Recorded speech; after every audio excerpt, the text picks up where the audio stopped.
When couples have children in excess, let abortion be procured before sense and life have begun. What may or may not be lawfully done in these cases depends on the question of life and sensation.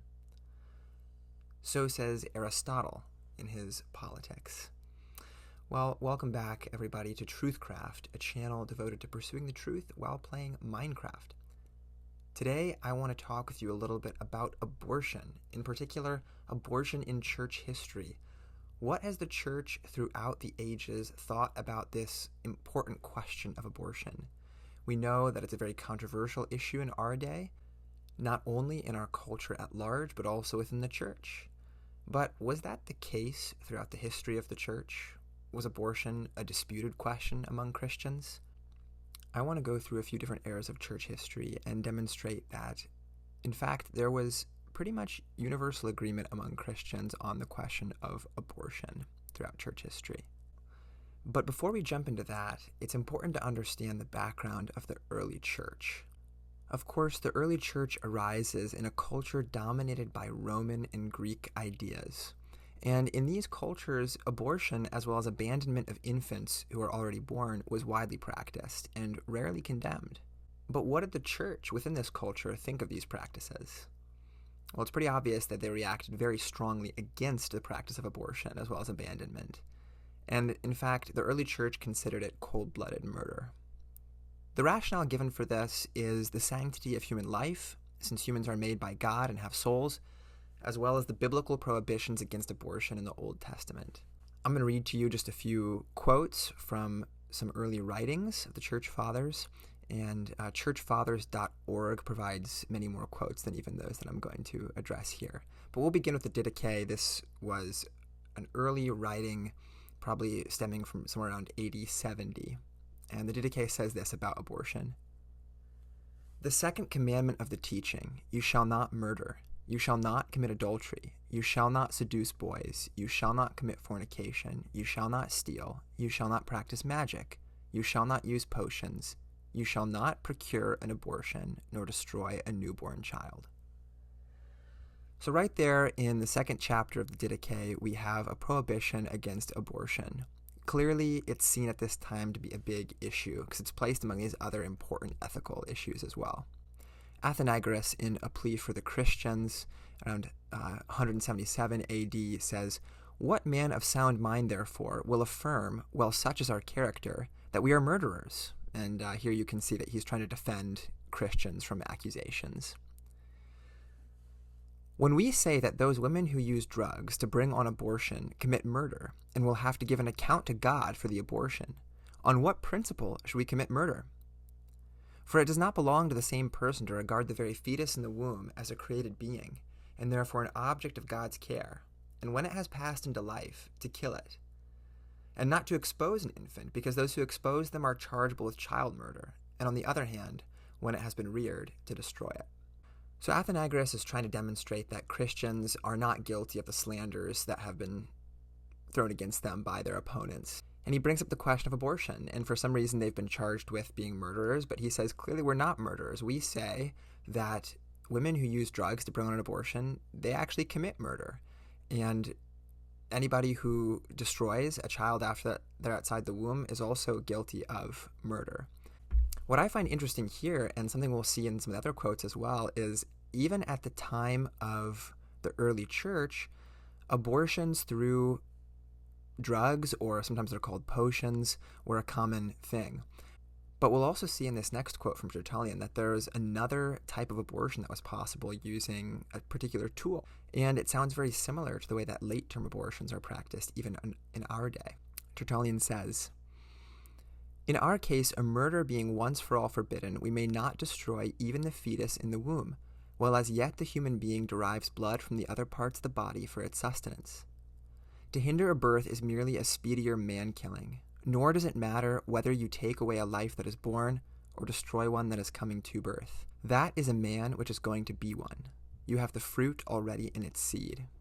That's from the Apology, chapter 9, around 197. But he also says this a few years later in The Soul.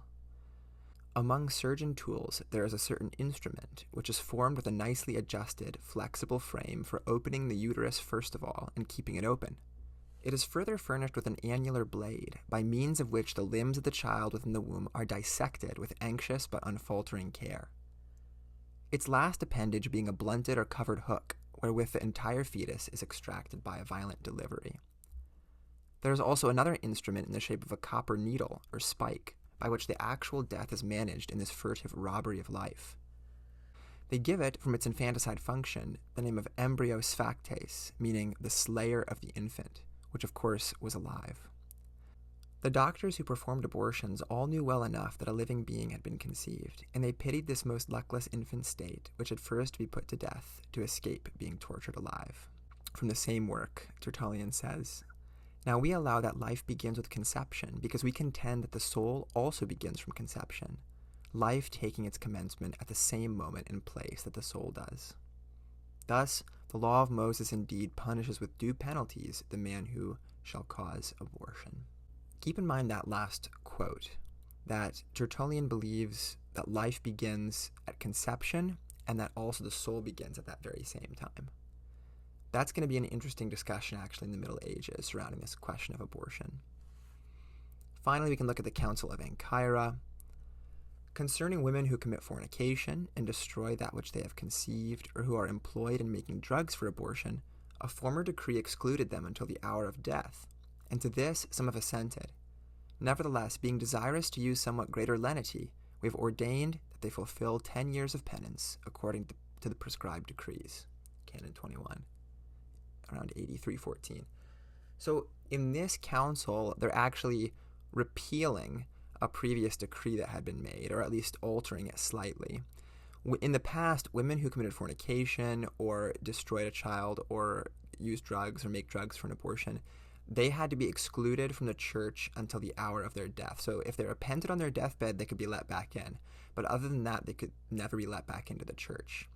But this council is saying, okay, if they fulfill 10 years of penance, if they repent for 10 years, they can be let back into the church.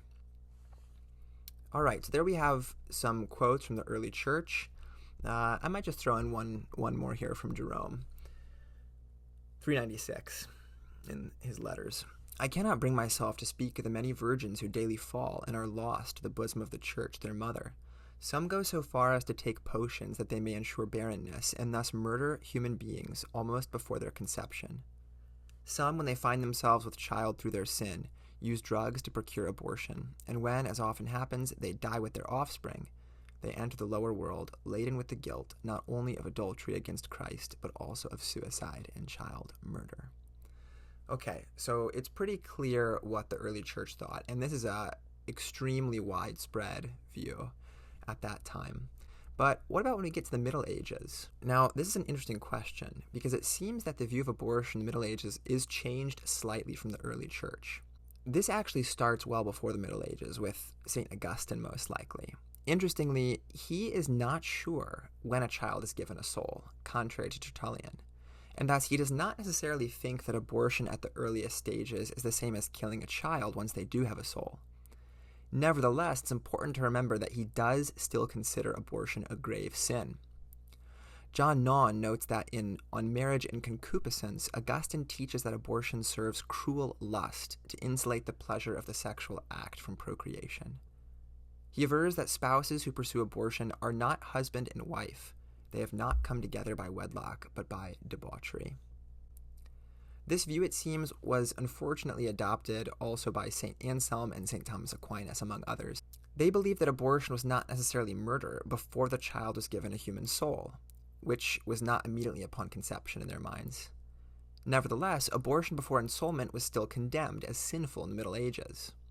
For Thomas, I know specifically he believes that ensoulment happens around 40 days. But I'll link an article in the description discussing this question further, and the article also demonstrates more fully why the theologians of the Middle Ages can by no means be used in support of abortion. So with that brief description of abortion in the Middle Ages, I want to move on to abortion in the Reformation. I am a Protestant after all. And I'll just give you quotes from Luther and Calvin here. Luther writes, "How great, therefore, the wickedness of human nature is! How many girls there are who prevent conception and kill and expel tender fetuses, although procreation is the work of God. Calvin has a great quote on this.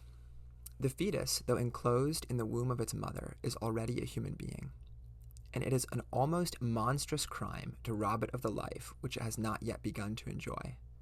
If it seems more horrible to kill a man in his own house than in a field, because a man's house is his place of most secure refuge, it ought surely to be deemed more atrocious to destroy a fetus in the womb before it has come to light. Now, Calvin's instinct that it is more atrocious to kill a fetus in the womb than outside of the womb is the opposite of our instinct in our day, at least for many people. Because it seems that many in our culture, though they claim to be very opposed to killing other humans who are innocent, have no issue with killing a child while they're in the womb. But in fact, I think Calvin has a point here, that this fetus is completely helpless, totally dependent upon the mother and protected in her womb. So for a mother to go in and kill her own fetus, the child that's within her, is truly an atrocious and monstrous crime, as Calvin says. Lastly, just to talk a little bit about abortion in the modern church, we know that once we get to the modern era, many liberal theologians begin to question the ancient Christian opposition to abortion, as they did with virtually every other Christian doctrine and biblical truth. But many other theologians have continued to speak against the practice of abortion and defend the sanctity of life. For example, Dietrich Bonhoeffer, the martyr and theologian in Germany during the Second World War, says, "Destruction of the embryo in the mother's womb is a violation of the right to live which God has bestowed upon this nascent life. To raise the question whether we are here concerned already with a human being or not is merely to confuse the issue. The simple fact is that God certainly intended to create a human being, and that this nascent human being has been deliberately deprived of his life, and this is nothing but murder. A great many different motives may lead to an action of this kind. Indeed, in cases where it is an act of despair, performed in circumstances of extreme human or economic destitution and misery, the guilt may often lie rather with the community than with the individual. Precisely in this connection, money may conceal many a wanton deed, while the poor man's more reluctant lapse may far more easily be disclosed.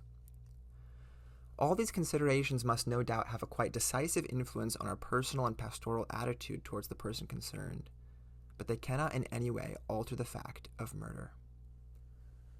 So you can see there a pastoral concern that Bonhoeffer has. He recognizes that many people are not driven to abortion because they want to commit abortion.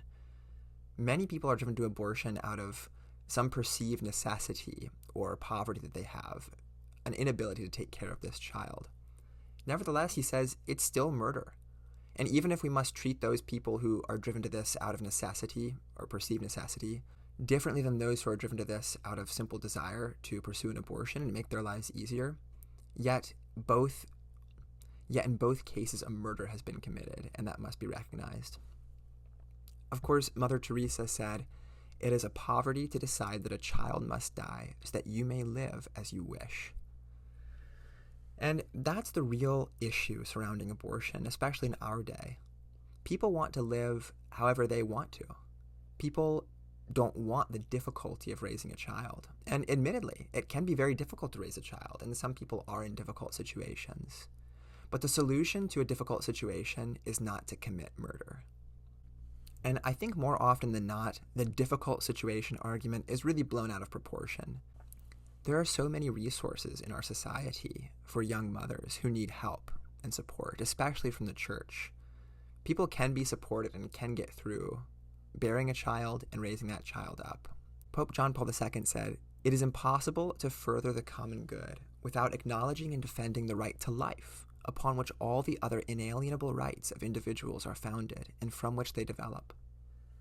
A society lacks solid foundations when, on the one hand, it asserts values such as the dignity of the person, justice, and peace, but then on the other hand, radically acts to the contrary by allowing or tolerating a variety of ways in which human life is devalued and violated, especially where it is weak or marginalized. Only respect for life can be the foundation and guarantee of the most precious and essential goods of society, such as democracy and peace." And there you see John Paul II echoing that concern for the weak and marginalized baby. Liberals in our day love to show support for who they think are weak and marginalized. The weak and most marginalized among us are in fact the unborn, who might be in danger for their lives if they're conceived into the wrong family. Now, we all know that so-called Christians are divided on abortion in the present day, and we know exactly where the dividing lines are. But I want to urge all Christians to return to the overwhelming teaching of our fathers and mothers in the faith. The Christian moral ethic is much higher than the ethic of this world. It demands that we must place others, especially our children, over ourselves and what is convenient for us. Do not be deceived by the teaching of the world, which exalts and honors death. Instead, pursue life and peace, for God's sake, even if it's against the grain. I'll leave you with a quote from Pastor Kevin DeYoung. Every human life is precious. Unborn life is precious. Children with special needs are precious. Aging parents are precious. Even when they don't remember because they're suffering dementia, they're still made in the image of God. Children are parents who are nonverbal, those in a wheelchair, and those who are completely dependent upon you or doctors are precious. All of life matters to God. If we have our eyes open, we can see this in even the most surprising places in the Bible, like in the lex talionis of the Mosaic Law. You see it in Imago Dei. You see it in the Incarnation, where God entered the world as a helpless babe.